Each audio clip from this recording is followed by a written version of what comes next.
Good evening. The date is 4/3/2020. We're covering the last day, Friday, of this week. We're looking at the S&P index, S&P 500. We can see we were down 1.15. If you watched my video on charting the Dow, then you'll realize that these charts are very similar, in formations and patterns. The major difference is the cost of the index, right? So tonight we're going to look over some formations and the importance of knowing how to make a trend line. What makes a trend line? Or a support or resistance,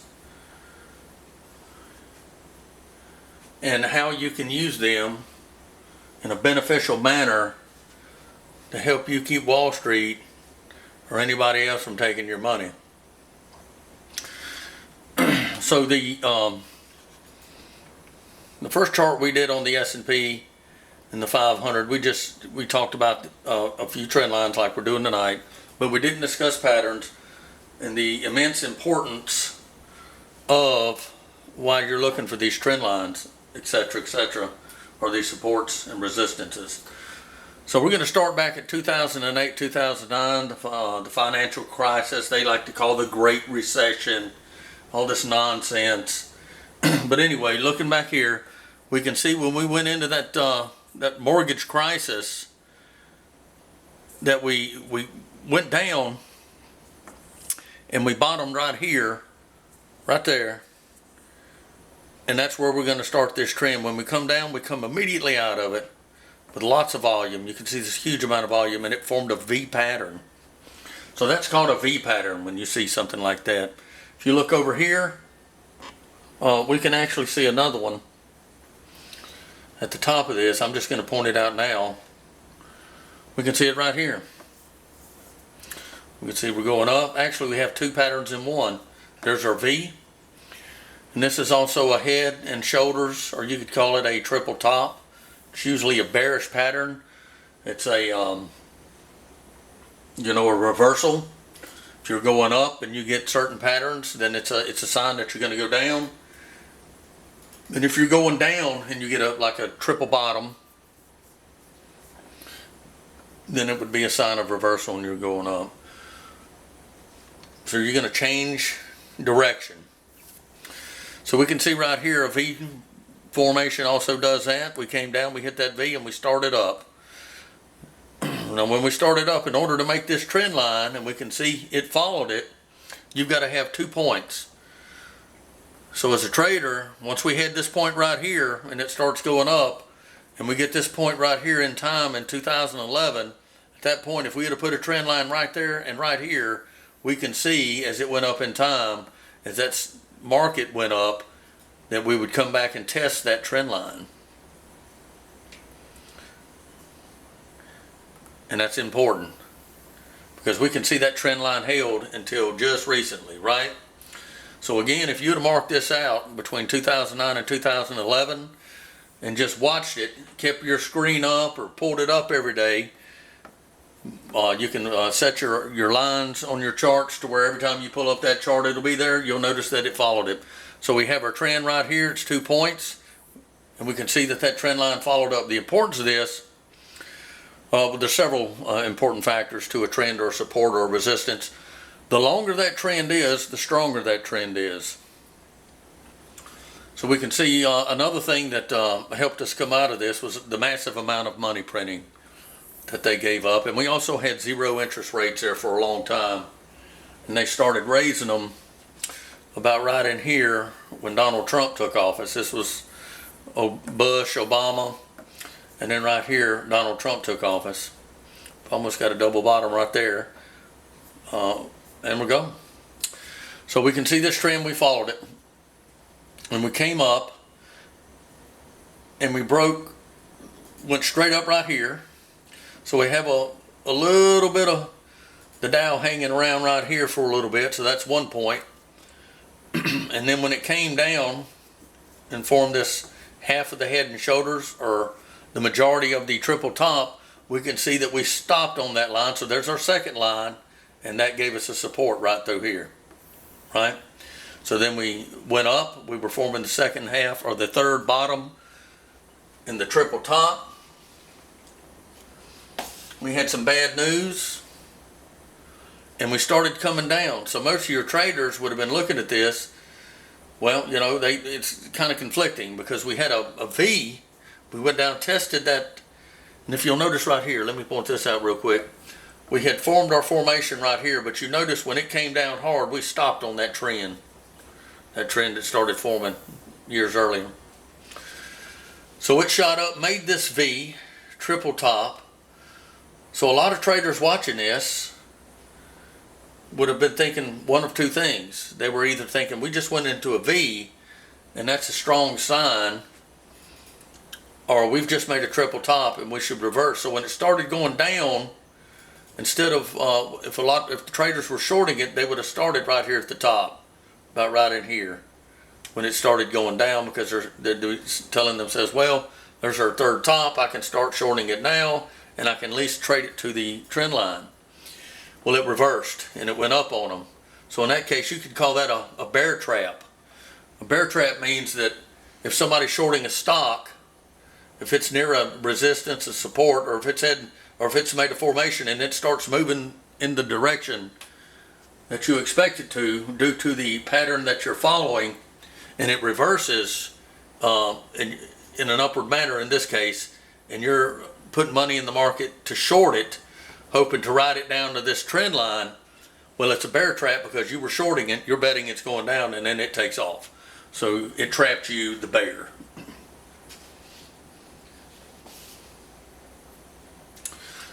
So here we are in the present, we're at 24.88. We hit our top over here. We have already fallen about, well, here's 33.80 and we're down to 24.88. So that's quite a distance, folks. Can I hear 900? That being said, I'm going to increase the size of this just a little bit, and we're going to look a little closer at what this stock is doing. So again, we can see when we failed just recently in the near present or past, we started falling, and the first thing we encounter is this trend line. Anytime you come to a trend line or support, depending on how long that formation has been forming, see, this is the channel right here, then that's your trade target point. And we could see it would have made a good one. We fall and we hit our trend line and we breached it. Well, your traders are going to be waiting right in here. They'll usually, if they got a good strong trend like this one was from 2008, they'll probably put a buy-in of about 3 to 5% below that trend line. And then those who did were successful. I bought some.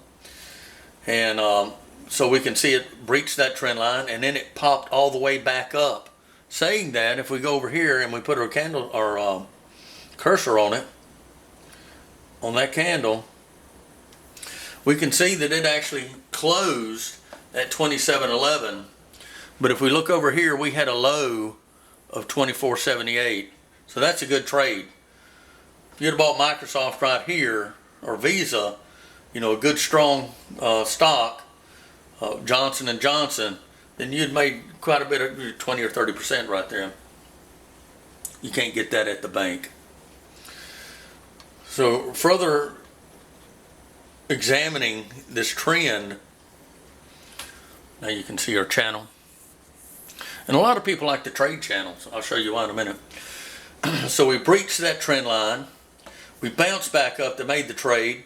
And then our next move was to breach that trend line and then the support line directly beneath it. So we see how we decided we had a trend here that became a support. So we breached that trend line or that support, and then we shot back up above it, and we tried to break through that upward trend line.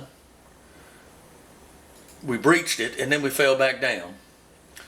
And then this past week, we actually breached it again, but we fell back down. When you're above a trend line, it's a trend. It's an upward trend, right? If you fall below it, it becomes a resistance. And so does supports. If you fall below a support, then it becomes a resistance instead of a support or ceiling instead of a floor. So you can see we fell through that floor. We came back up above it. We couldn't get above the trend line, so now we're in between the trend line and the support in this case.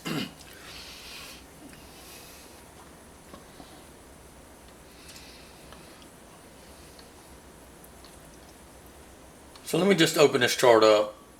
I want to show you, if you were a channel trader, so to speak. Now this is a long example. We can see over here that we started a trend, we went up and topped. But we haven't got a channel yet. But the minute that we hit here, we bounced, hit here, bounced, hit here. Well, we've got our second point, a third point and a fourth point there. So now we can go from the top of this, and if we had to put a line right there, this is in 2003, this is in 1997. You can see how long a support or a trend can last.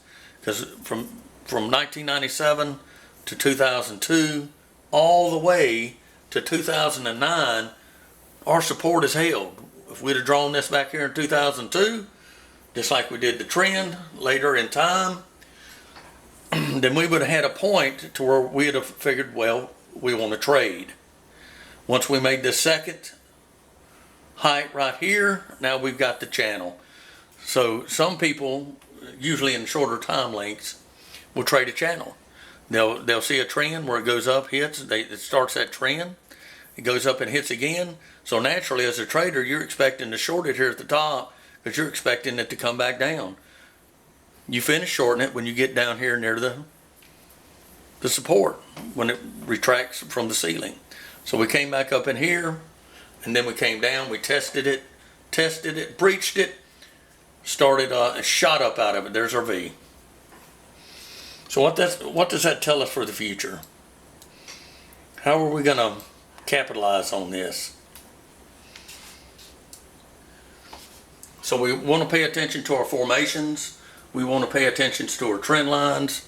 I'm going to bring this chart up just a little bit. So we got a trend right there.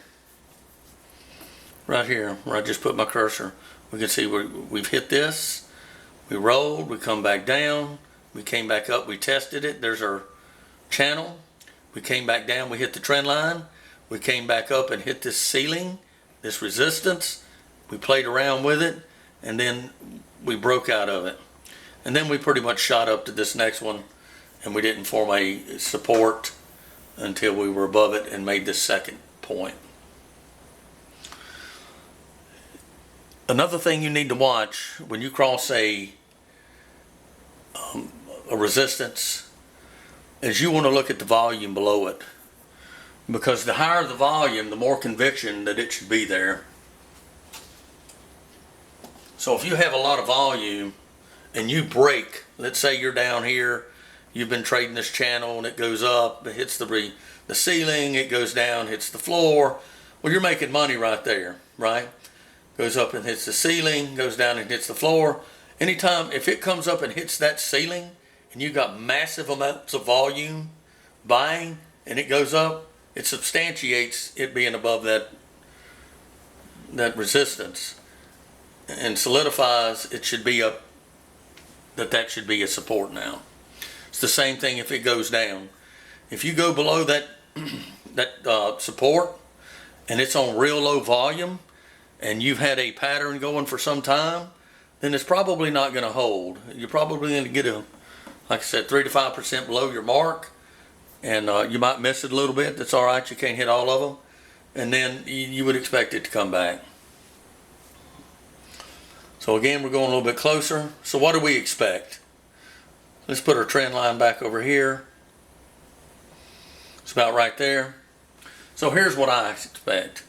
We fell below this trend and now it's a resistance.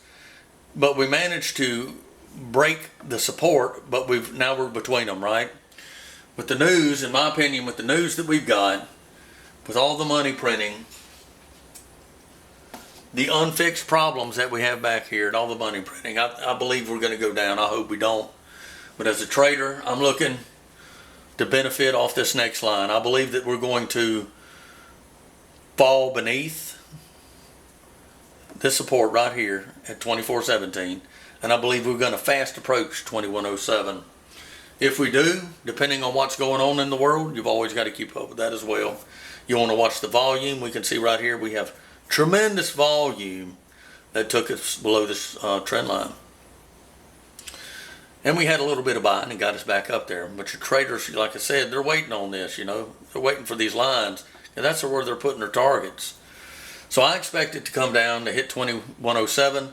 That's a possibility of trading, depending on your, you know, what's actually going on in the world, if you can get the truth. And that being said, we held this, this would be a support that was made over, what's that, about 2015 to 2016. So there's about a year support there. I think we're going to breach that as well. And I think we're going to get a decent bump. And, you know, it just depends on what's going on. This is just projection.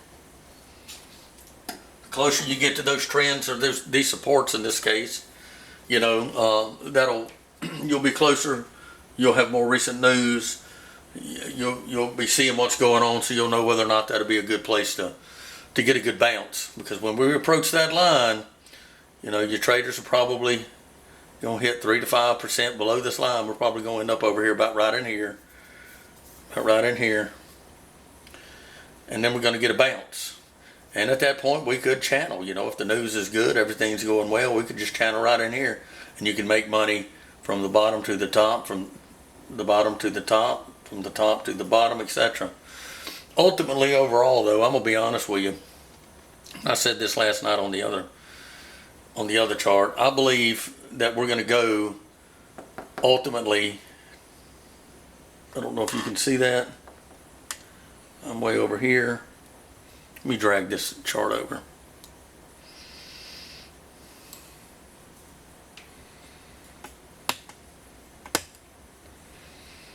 I think we're going to go to about 1530.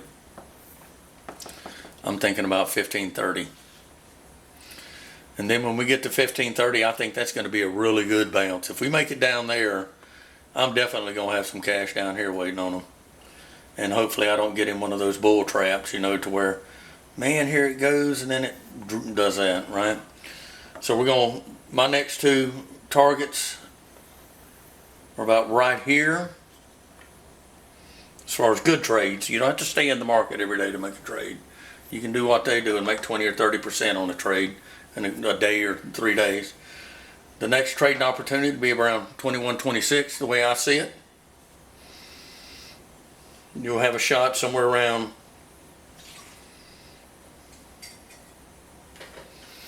$18.78, and I know beyond a shadow of a doubt, in my heart, in my mind, we're going to at least 18.19 on the S&P. And if we hit that, then I strongly believe at that point we're going to go to 1530. So we got 1, 2, 3 opportunities to make some money in here. Okay? Now, again, on the volume, if we hit one of these points and we go through it, just like we did here, and it's on heavy volume, you know, you can probably pick it up. There's always a dead cat bounce. So that's my projections on this. We can see that, again, we are stuck in between a rock and a hard spot. Hard spot being our support, and the rock being that trend line right there. Breach, couldn't make it. Breach, couldn't make it. And so let's see what happens. Thank you for watching. If you got a stock you want charted, list it. Let me know. If you got a comment, make it. Be nice. I'll be more than glad to chart anything you put up if it's chartable, and we can discuss things. I don't give financial advice, and I hope y'all have a great evening.